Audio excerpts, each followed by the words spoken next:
ചുവടു വെച്ചു വന്നു മെല്ലെ കാതിൽ ഓതിടുന്നു ചേലാലിക്ക് നീങ്ങും കാറ്റും എത്രയോ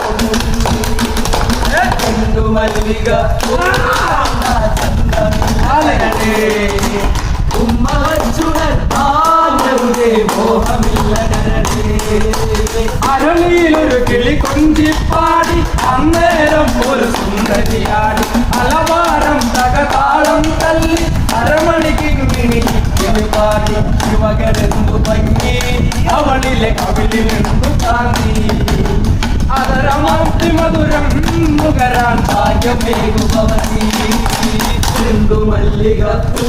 കണ്ടാൽ ചന്തമില്ല കരവേ ഉമ്മ വെച്ചുണർത്താൻ വെറുതെ മോഹമില്ല കരവേ വിശ്വവർത്തിയാം വിശ്വവിലാസിനി കഥനം